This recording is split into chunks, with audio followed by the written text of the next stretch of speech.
Hello everybody, welcome to your final lesson in watercolor at your Safe at Home Government Initiative program. Today we're going to be doing a sunset on the lake, and it was inspired by, first of all, this picture of my son when he's in his 40s now, so that picture's not new, but I've hung on to it for a while because I really love the sunset and of course the kid. And it's also been inspired by this because I thought you'd probably rather do an island than a picture of my child. So this is the one that I prepared for you at home. And today, the colors that you're going to be needing, we're going to be actually be including alizarin crimson, which is actually called Crimson Red Lake. So that'll be a new color for us today. The first step is that we are going to draw a low horizon because we can see that it's mostly about the sky. So the horizon is going to be about a third or a quarter of the way up. Now, when you're drawing a lake, when you're drawing a horizon at the lake, it needs to be totally flat. In fact, this is one of those times when I would recommend using a ruler, because water sits flat. You never have it, unless there's a waterfall or something, you never have it being off the flat. So there's a ruler. Below that is another horizon, and that is going to be the island. There's an island in the picture, and we're going to go down about, maybe 3/4 of an inch. Don't bother measuring. And it's going to go off to the right side of the page. We're going to have a little bit of a cliff, sort of a gradual side to the island, which is then going to go up about 1/2 to 3/4 of an inch above this horizon that you drew before. And there is our island. Now we're going to draw some trees. You see how there are some pine trees? And we all got really good at pine trees last week when we were doing that Spruce Woods Park scene. So these pine trees, as you can see by the picture, some of them are short, some of them are tall, and you're just going to draw the vertical lines indicating where the pine trees are going to be. There are going to be some that are closer together than others. Try not to have any two nearby that are exactly the same height. Leave little spaces here and there. I left a space over here. You could even have one that's tipped over if you want. Here's a couple over here and one right at the edge. Okay, those are the trees, easy enough.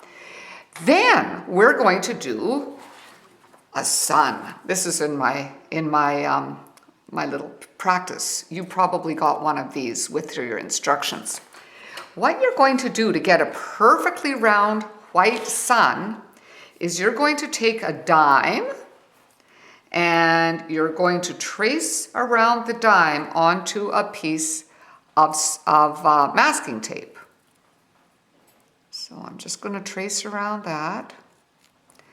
Then, there it is, traced perfectly round, because the sun, even though you're not supposed to look at it, if you do, it's always perfectly round.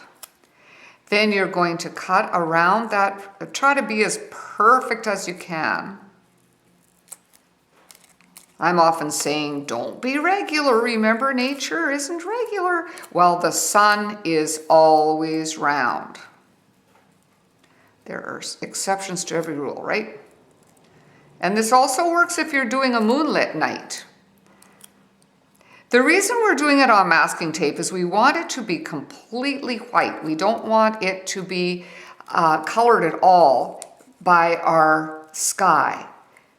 so that when we peel it off, it'll be completely white and it will really stand out. So I've cut around it, and we would never stick this dead center. So we always, like what I've done here in this picture, is I have put it sort of off to the side with trees that are going to overlap. So I think I'll stick it just about here. And low, because of course the sun is setting.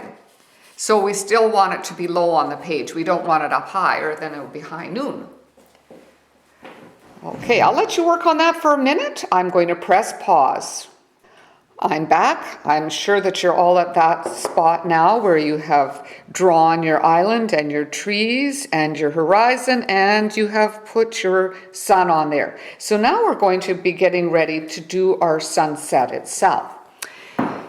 So the first thing we're going to do is we're going to take our yogurt lid, and we're going to put, this time let's put about 10 brush loads of water. 2, 3, 4, 5, 6, 7, 8, 9, 10, not enough, 11, 12, 13, 14, 15. I'm going 15.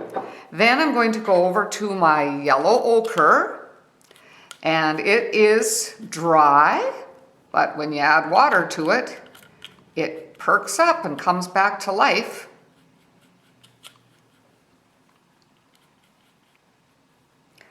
I'm even wondering if this is going to be enough. I'm going to put another 10 brush loads of water in there. 1, 2, 3, 4, 5, 6, 7, 8, 9, 10. That looks like more. You need a lot when you're doing a wash. You really hate to run out of paint halfway through.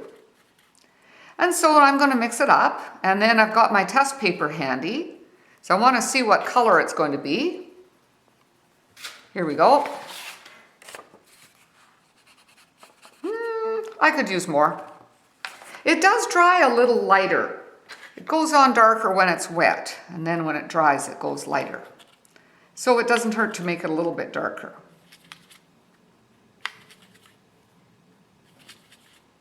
Let's test it now.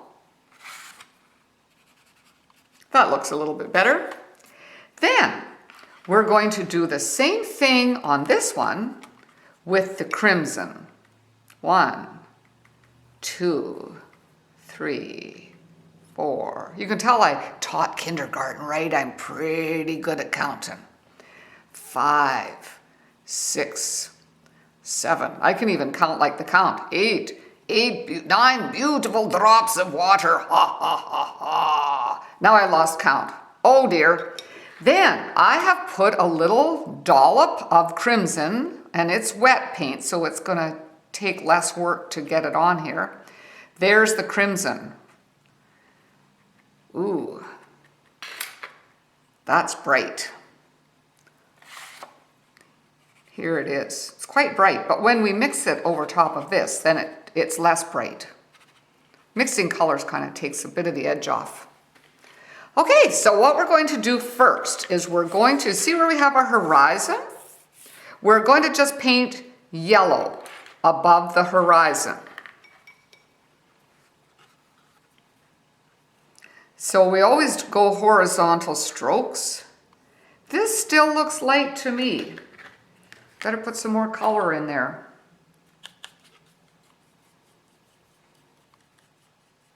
Sometimes I just pour it right in there. Okay, let's see how this looks. There we go. And if you're using the heavier paper, it should be able to take a certain amount of water without buckling. Now, the wonderful thing about having the masking tape is that we can tape right over the moon, or the sun, I mean. It is taped right over top. You have to work quickly. If I had a larger brush, I would work much more quickly. because this is going to be wet on wet, so we have to have a lot of, it has to be pretty wet when we're doing this. If it's not, then the paint just won't go anywhere. Okay, here we go. Now we're going to take the crimson, and while that's still wet, I'm just going to take a little bit just along the edge here and just watch it run.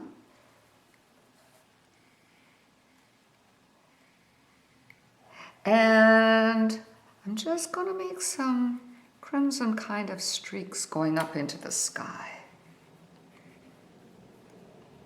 Just some streaks while it's wet, and then it kind of runs and blends, and you get some interesting combinations of color here.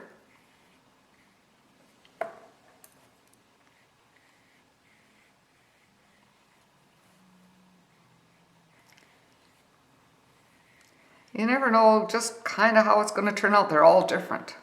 I could do the same picture over and over and over again, and it would always be a little bit different. I'm going to let it run. Sometimes it's fun just to put a little paint down and let it run and see what happens. Ooh, that one's really running. I like that.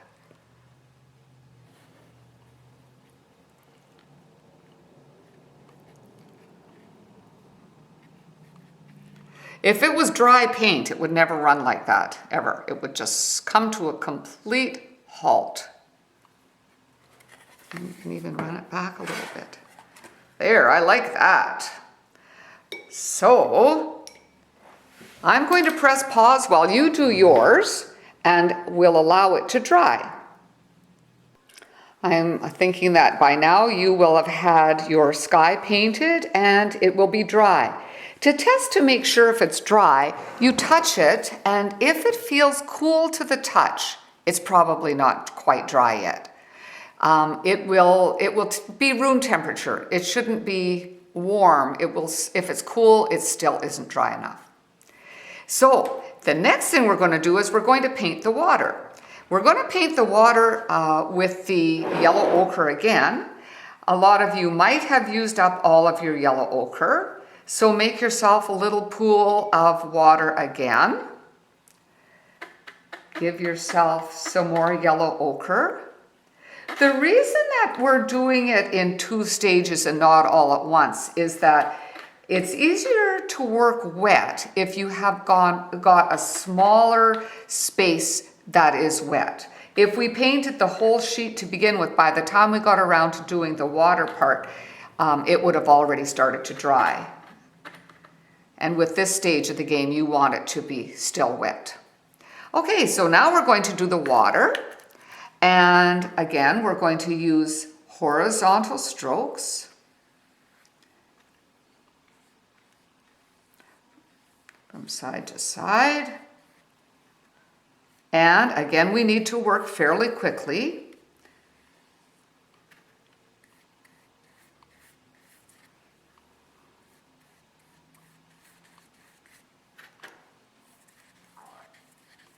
And while this is still wet, then because the water is a reflection of the sky, we are going to put some crimson along the edge here, just like we did with the water, with the sky. And we're just going to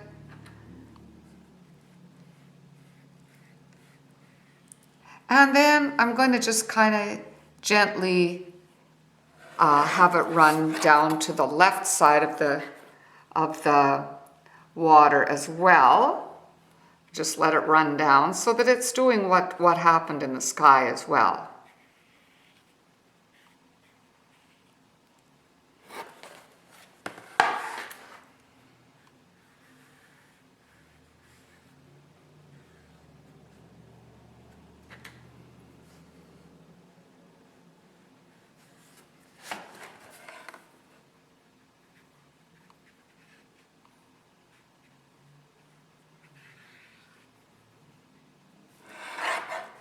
And then we will allow that to dry. So I'll press pause again and you can work on yours. While you're letting it dry, if you want to do a load of laundry or do some dishes, that's good too. Just press start again when you're ready. All right, next thing we're going to do is we are going to paint some purple streaks in the sky. You can see them, there's some purple streaks here, and there's also some in the water. And in my other picture, I like to do this several times. You can see it's very, very pale purple, and it's in the sky and in the water.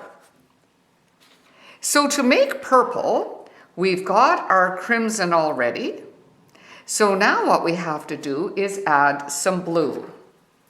So we're going to add a bit of Prussian blue to that. Put a little dab on there. We don't need much. And I'm just going to dip into the water and add just a tiny bit. And look at the nice rich purple that I got. And we'll try it on the test paper. There it is. That's a lovely purple. So with the purple, what we're going to do is we're just going to make some, now this is very scary for a lot of people, I'm sure, but just don't let it worry you, because skies are all different and nobody's going to say it's right or wrong. You see, there's some gentle purple streaks in this sky, and in this sky there's kind of a strong band of purple along here. See how they're quite different, and a little bit of purple in amongst the clouds. So it doesn't really matter what you do. It's dry. This is wet on dry. So I'm going to start over here, and I'm going to start, I want it to be sort of like this one, where they're just coming from here and just gently going up in the sky. I'm going right over the moon. And then I'll do another one over here. It's very streaky, not regular, just very streaky, just gently.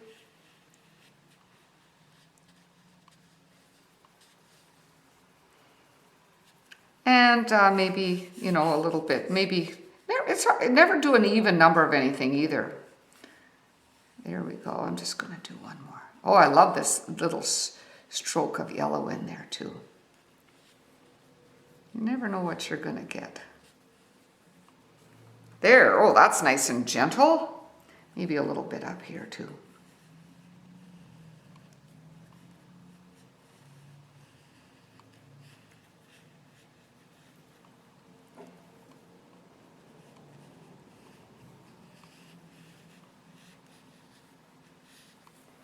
There we go. Then we're going to have a little bit in the, I'm going to put some purple. Remember where you drew your island? I'm just going to put some purple along the bottom of the island there.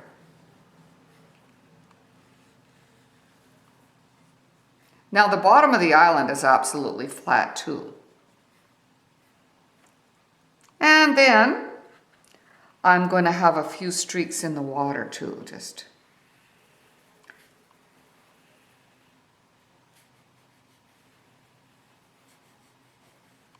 using the very tip of the brush. Just not too many lines, just a few, just to indicate that there's water.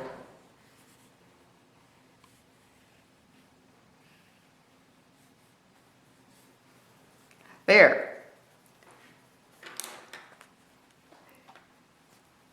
After we've done that, I'll let you do that. And then we'll get together in a couple minutes. I'm going to press pause again to give you a chance to get those streaks done. And don't be scared. Remember, they're all going to be different. All right, we're going to do something really scary now, something that we've all been waiting for. We're going to peel the sun. So I'm just going to take the edge of my masking tape and I'm going to peel off the sun. And there we have it. Now that looks really bright, doesn't it? I like the way that turned out. So the next thing we're going to do is we're going to be doing the distant shore.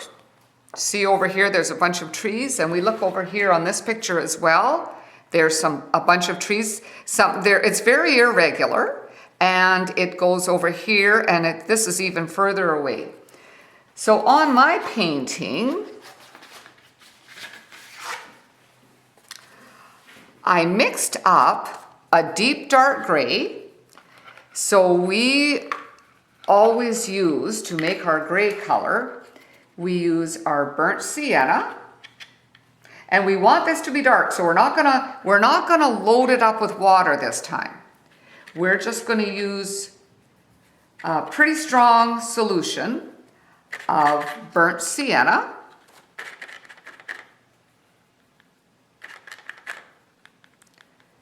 And our Prussian blue. And we want to get it a nice deep bluish gray.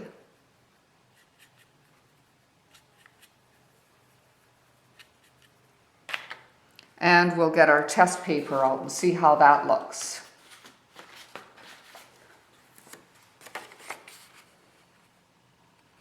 Oh, that's nice. I like that. I think we better use our very finest brush because this is in the distance. Now you can see by my picture that I have a little bit of red behind there. That's where my alizarin crimson kind of overlapped in two places. So that's where my horizon is. So I'm just going to start dabbing along at the edge, and it's very important to keep this very flat along the edge. You can see now the distant shore is starting to take place. And it is going to be irregular. You're going to see some trees sticking up, some suggestion of trees.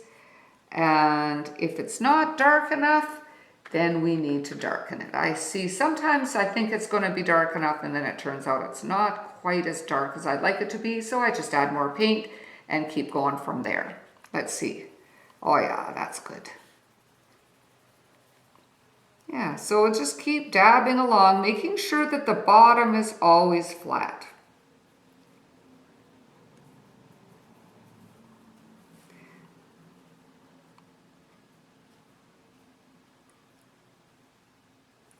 And we'll just keep going along until we get to the island. When we get to the island, we'll stop.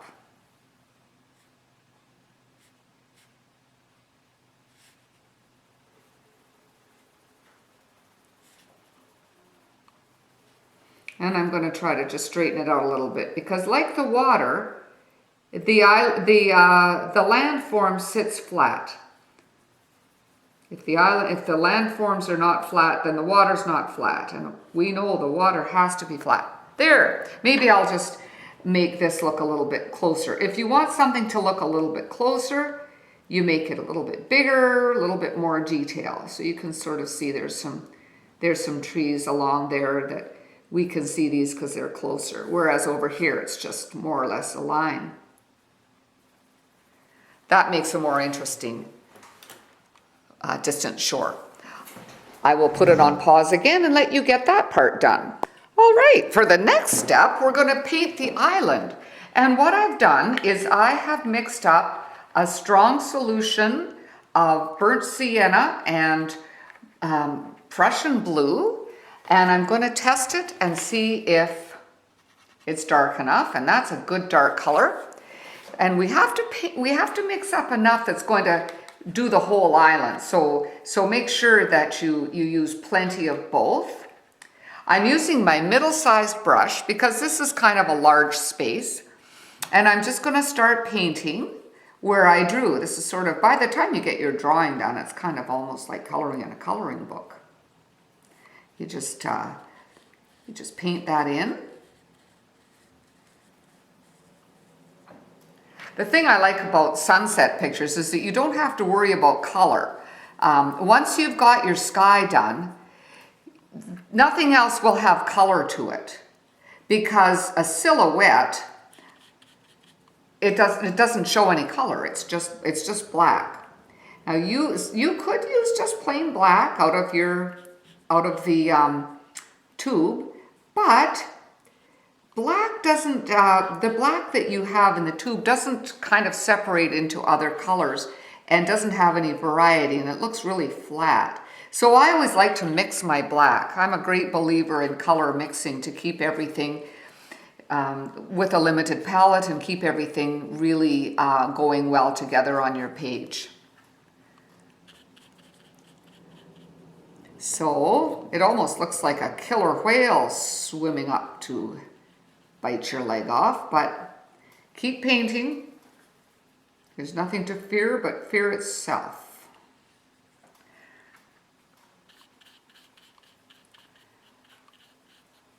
And I'm trying really hard to stay very, very flat to the water. And I just about ran out of paint. You always think you made enough paint, and it's often not the case. Okay. So I'm going to have to mix up some more paint. While I'm doing that, you paint your island, and I'll put it on pause for a minute. So the next step is to paint the trees. And notice that when you look through the trees, you can see the sky on the other side. So don't make them too solid. Don't make them solid triangles. Make sure that you make them kind of lacy so that they have lots of room for the sky to shine through. These are all painted with the same color that we mixed for the island. So I mixed up a little bit more of the paint, and remember the last time we were working on trees, we did a practice tree. So let's just do a little practice tree before we begin, just to make you feel a little bit more confident. There were straight lines. So let's have a straight line here. That's not very straight, but it'll do. And you're going to start at the top with your line, and then I've got kind of a shaky hand, which is very good. And remember that the top branches are facing up, and when we get to the middle, as the branches get heavier, they start to face the ground. They start to lean towards the ground. So you end up with larger, heavier branches as you get closer to the ground. And feel free to do a few more trees before you actually get started in your painting. There's a tree. So now I've got my small brush, and I'm going to start off with a small tree over here. And I'm just going to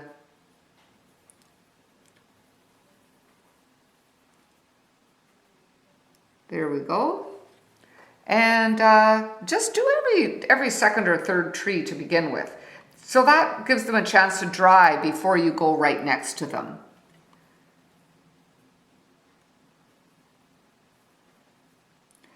And I like the way that you can see the different colors of the sky right through the trees. And paint with kind of a light stroke. Don't press hard on your brush. Just keep it light. Keep the brush, the tip of the brush is doing the work. This is one that I think is really fun when you come up here to the sun, and you're actually painting over top of the sun, and you get it highlighted that way, and you see the light shining through.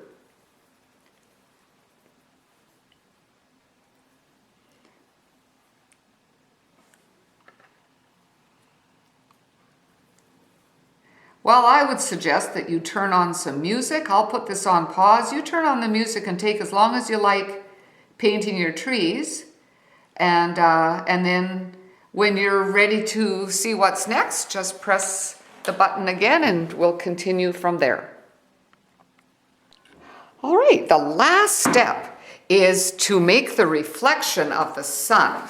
So what we're going to do is we're going to take some sandpaper available at Rawlings Home Hardware or any other store that sells sandpaper. And we're just going to tear off a small chunk because you don't need very much. Fold it up into a little tiny spot, and you can see directly beneath the sun, but not in the reflection of the island, start to sand. and just sand the paint off. Now it definitely has to be dry before you can do that, because you don't want to really wreck your paper. And what it does is it takes the top layer off and it creates a kind of a sparkly reflection. So that is the last and final step of this painting. Then you will take the tape off, sign it, and I hope you will put it in a frame. I hope that you have enjoyed your 4 classes that we've had this spring, and that I hope that you'll sign up for more classes coming up. Make sure you use your paints, because there's lots of paint left in your kit and there's lots of paper left. Have some fun with it, do some experimenting, and learn as much as you can, and hope to see you at the next session.